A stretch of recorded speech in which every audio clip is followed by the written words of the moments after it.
있습니다.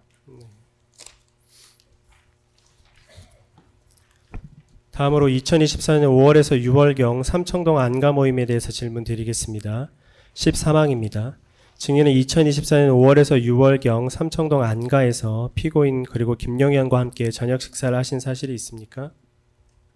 5월 말 6월이요? 5월에서 6월입니다. 있습니다.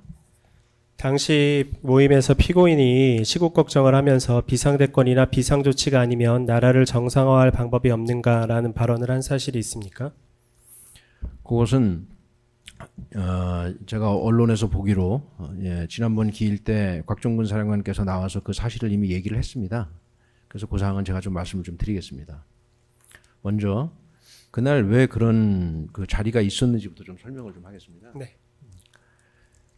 제 기억으로는 2024년 1월 1일부로 국정원 대공수사권이 폐지가 됐고, 그래서 국정원에서 관할하고 있던 여러 가지 사건들이 경찰이랑 그 다음에 방첩사 쪽으로 많이 이관이 되고 있는 그런 상황이었습니다.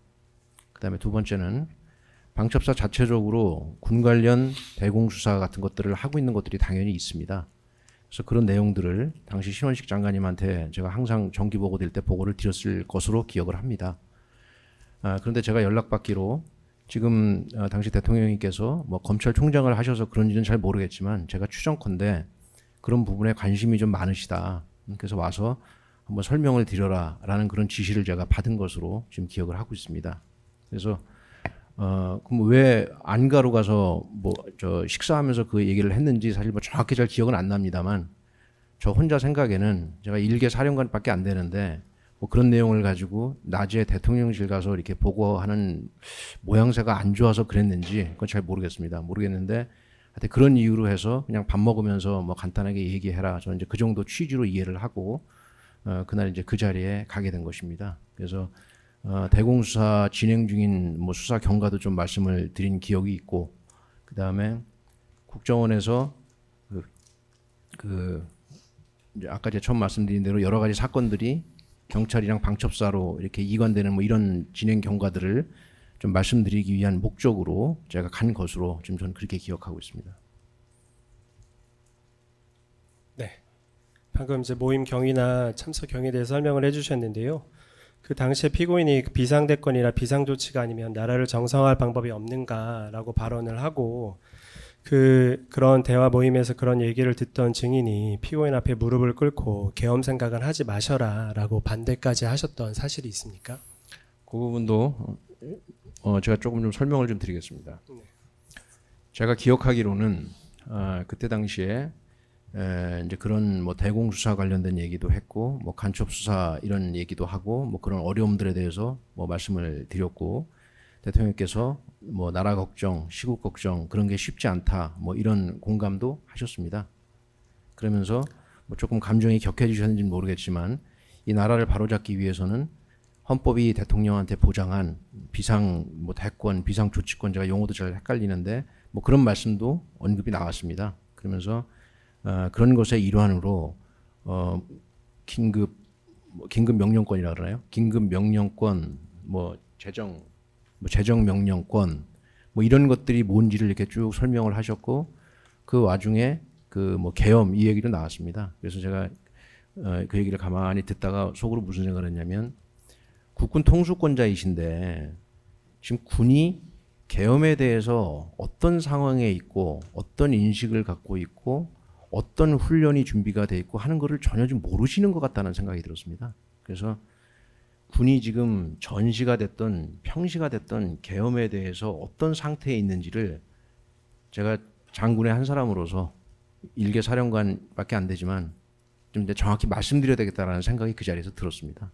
왜냐하면 잘못 알고 계시면 안 될 것 같아서 뭐 구체적인 계엄 계획이나 이런 거를 저한테 당연히 얘기하신 건 아니고, 그래서 이제 그거를 말씀드리는 자리였습니다. 그래서 제가 뭐라고 얘기했냐면 군의 실태를 말씀드렸습니다. 군은 전시가 됐던 평시가 됐던, 제가 판사님 군대 생활 36년 했습니다. 계엄 훈련 한 번도 안 해봤습니다. 이게 아마 무슨 말씀인가 할 텐데, 군이 계엄 훈련을 왜 안 하냐면 그 할 필요가 없거든요. 왜냐하면요, 군이 하는 유일한 계엄 훈련은 1년에 봄이나 가을에 그 뭐 연합연습하고 을지연습하고 하지 않습니까? 그때 그냥 저 사령부급에서 토의식으로 해서 한두 번 잠깐 하고 맙니다. 어떤 훈련을 하냐면 훈련도 아니죠. 그냥 토의죠. 제가 방첩사령관을 했기 때문에 군사 비밀을 여기서 얘기하면 안 되는 걸 알고 있기 때문에 그 판사님 그건 걱정 안 하셔도 됩니다. 제가 비밀은 얘기 안 합니다. 어떤 훈련을 하냐면 전시로 전환된 상태에서 동원령이 발령됐는데 사람들이 동원 응소를 잘 안 하는 사람이 있을 것이고 징발령이 발령됐는데 그 징발령에 응소를 안 하는 사람이 있을 거고 전방으로 부대를 보내야 되는데 교통이 꽉꽉 막혀서 부대가 이동 못하는 그런 상황이 생깁니다. 그러면 그때 계엄령이란 이름으로 해서 동원령 응소 안 한 사람들 뭐 예를 들면은 뭐 수배해서 뭐 이렇게 체포할 수도 있고 징발령 제대로 안 따르는 그런 업체에 가서 징발하라고 강제할 수도 있고 뭐 교통 통제 같은 거 할 수 있고 요 정도 수준에서 군은 지금까지 계엄령 훈련이라는 것을 해봤습니다. 저희들 뭐 생각에 뭐 사회 질서가 혼란하고 그러면 군이 동원될 거라고 뭐 그렇게 사람들 생각을 하고 뭐 그러시는데 정말 천만의 말씀입니다. 육군이 판사님 몇 명인 줄 아세요? 30만 명입니다. 30만 명. 경찰이 몇 명입니까? 10만 명이 넘습니다. 그럼 개전 초기에 계엄령이 발령되는데 육군 30만 명 중에 계엄령에 동원될 사람 아무도 없습니다. 제가 군대 생활을 오래 했기 때문에 그다음에 육군 정작부장도 하고 작전 쪽에 근무를 했기 때문에 너무 잘 압니다. 계엄령에 동원될 사람 하나도 없고 다 전방 가서 전투하기에 바쁩니다. 사회 질서를 군이 한다? 그건 말도 안 되는 소리입니다. 경찰이 10만 명이고 육군이 30만 명밖에 안 되는데 사회 질서 유지를 누가 하겠습니까? 그런 실태를 제가 대통령한테 말씀드린 겁니다. 전시가 그러할진데 무슨 평시에 계엄령을 합니까? 말도 안 되는 소리입니다. 훈련해 본 적도 없고 계획도 없고 단 한 번도 그런 거 준비해 본 적도 없다. 그래서 아무리 헌법이 보장한 대통령이 갖고 계시는 비상조치권이라 할지라 그래도 군은 불가능합니다. 군의 실태를 말씀드린 겁니다. 얼마나 훈련이 안 됐는지 훈련해 본 적도 없는지 그걸 말씀드린 겁니다. 그럼 제가 왜 무릎을 꿇었을까요?